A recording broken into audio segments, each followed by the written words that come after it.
Yo le bon Annyeong, j'espère que vous allez bien. Aujourd'hui je vais enfin vous dire la vérité sur les femmes de K-pop en Corée. Alors on ne va pas essayer de comparer pour savoir quelles sont les fans les plus folles en Corée du Sud. Nous allons porter dans cette vidéo aucun jugement subjectif, ou alors ce sera seulement des petites blagues par-ci par-là. Nous allons aujourd'hui parler de mathématiques, nous allons parler aujourd'hui de statistiques, et nous allons enfin savoir quelle est la fan moyenne, ou plutôt le fan moyen, de certains groupes de K-pop. Et pour pouvoir faire cette petite étude statistique, nous avons utilisé un site internet qui s'appelle Interpark. Interpark est le site internet pour pouvoir acheter ses billets de concert. Et quoi de mieux pour savoir quel est le type d'un fandom que d'utiliser tout simplement les statistiques d'achat de tickets de concert. Alors bien évidemment, il y a tellement de groupes dans la K-pop qu'on ne pourra pas faire les statistiques de tous les groupes. J'ai choisi de manière subjective 3 groupes féminins et 3 groupes masculins. Et vu que nous sommes absolument un gentleman, nous allons commencer par les groupes féminins. Alors comme je le disais, toutes ces statistiques sont officielles, elles viennent d'un site internet extrêmement connu en Corée du Sud, donc pas besoin de gueuler pour dire que c'est faux. Mais c'est une représentation, c'est-à-dire que ce n'est pas la stricte vérité à 100%, mais on va dire plutôt une moyenne générale. Alors commençons maintenant, et à chaque fois que je vous parlerai d'un groupe, je vous mettrai ici la petite image des statistiques. Alors pour commencer sur le premier groupe féminin, j'ai choisi Mamamoo. Mamamoo, groupe que j'adore énormément, et on peut déjà voir par les statistiques que les femmes de Mamamoo sont plutôt surprenantes.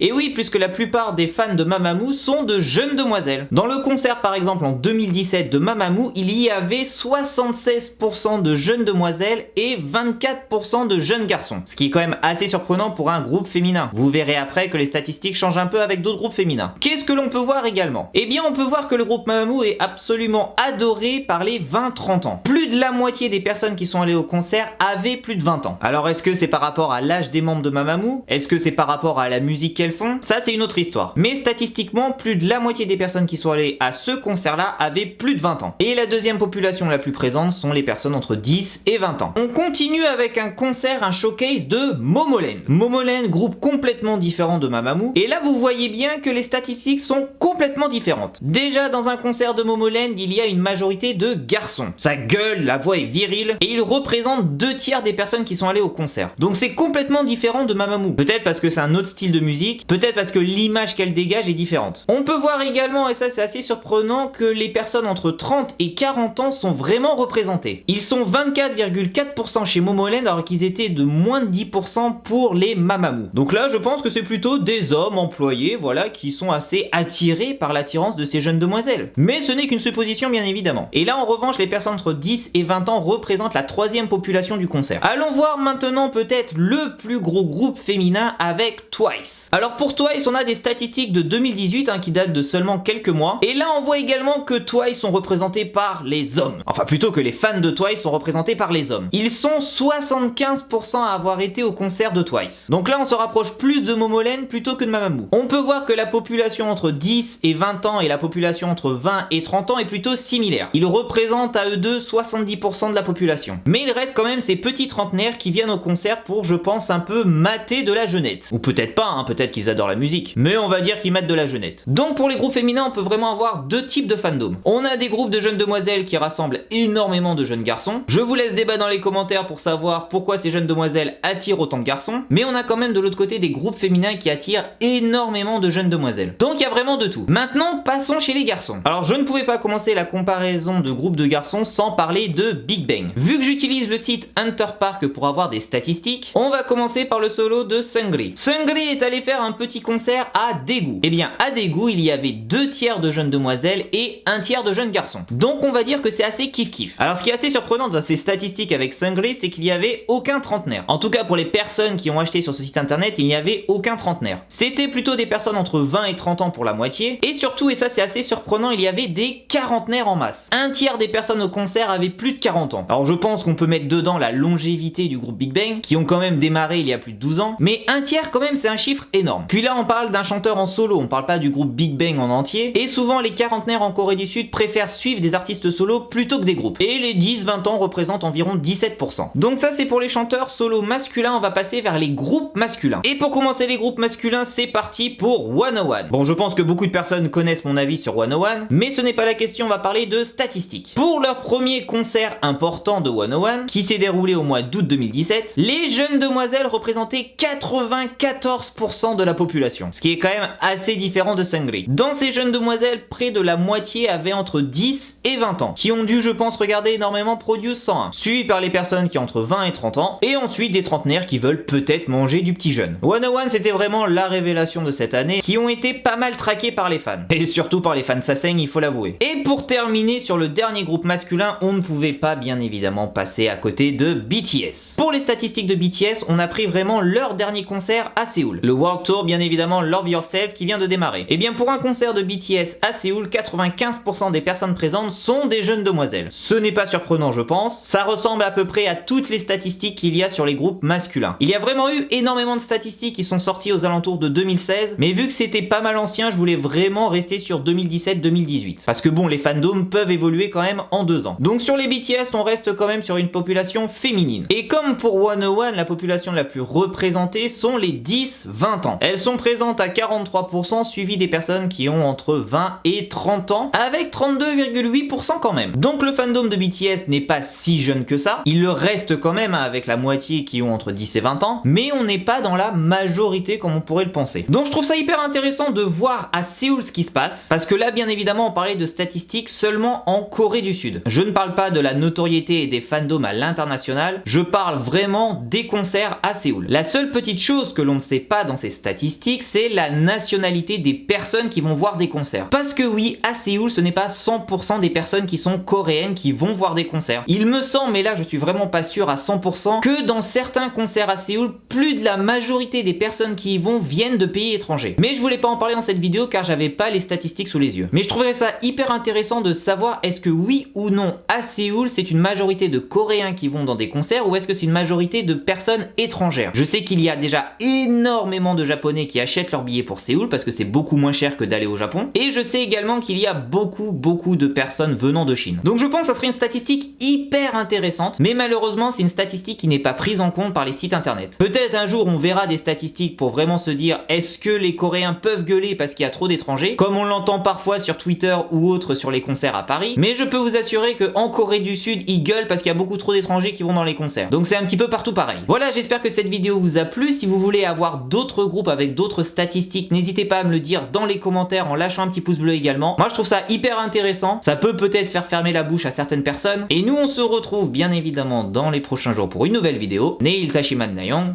Annyeong.